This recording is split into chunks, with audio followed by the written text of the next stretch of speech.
Welcome to my presentation for assignment 2. I'll jump right in by discussing the raw data that I have for the alcohol variable. It is right skewed. Most of the data is concentrated on the left. Majority of the sample data has an alcohol percentage between 9 and 11, and fewer observations exist as the alcohol percentage increases, especially beyond 11%.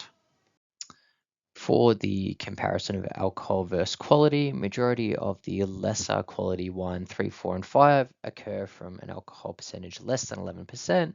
Majority of the higher quality wines 7 and 8s occur with an alcohol percentage range between 11 and 13%, and medium quality wine 6s are produced amongst almost every occurrence of alcohol percentage.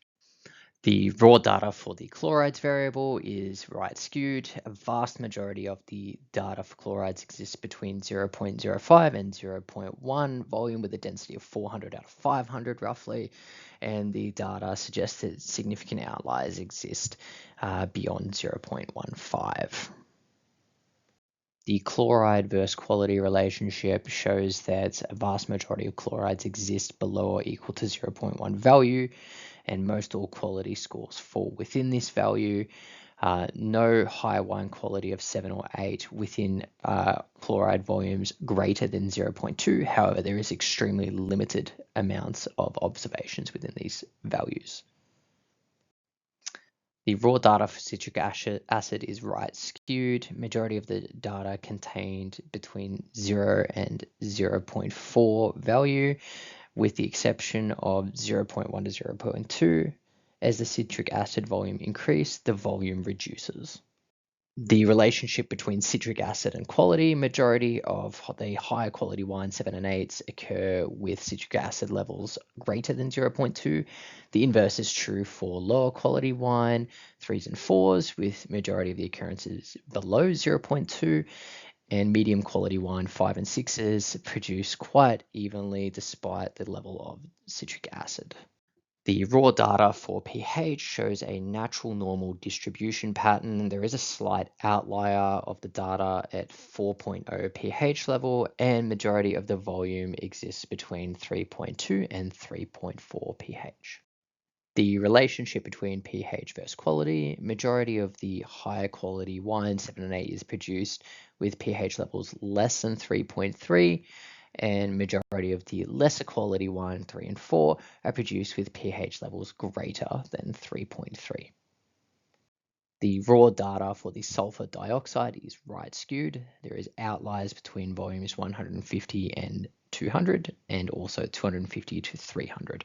Majority of the pH volumes exist between 0 to 50, with 300 plus out of 500 observations held within this range.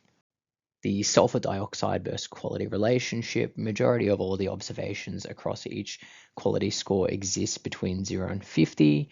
High quality wine, 7 and 8, is most always produced by sulfur dioxide between 0 to 50.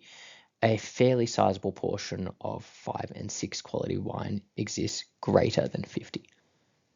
The raw data for quality is multimodal, with twin peaks at 5 and 6 values. The outlier exists between 3 to 3.5. Significant increase in volume of wine quality beyond 6. I've performed the piecewise transformation on the chlorides. As you can see on the left graph, the normal distribution has been achieved. There is still some outliers on the right, however, the data is more spread out. I have performed the Yeo-Johnson transformation on citric acids due to its 0 values. However, unfortunately, it's not achieved a normal distribution. However, it has spread out the range of the values. I've performed a log transformation on sulfur dioxide. It has achieved the normal distribution pattern. However, it does still retain some outliers over the 5 mark. I've used the min-max normalization method in order to bring all of my data to the same scale between 0 to 1. I have done a model comparison via comparing the error measurements against different models. I have decided to use the model for weighted power mean as the way to predict my wine quality. I've done this as the Pearson correlation and Spearman correlation is very close to 0 as desired. The weights for each of my variables shows chlorides at 0.50, pH second on 0.29, and sulfur dioxide and citric acid pretty much tied at 0.1. For the quality prediction and considerations, as outlined in the assignment instructions, I've input the variables into my prediction model. It has produced a prediction of 7.43 quality score. The consideration is that this is a prediction only. I don't actually have a confirmation on what the actual quality score is to test its legitimacy. Additionally, it does not account for all of the variables of the composition of the wine. It excludes alcohol, which is at 7.1% in this variable. And as you may recall, the relationship between alcohol and quality suggested that less than 10% quality was more likely to produce lower or medium quality wine.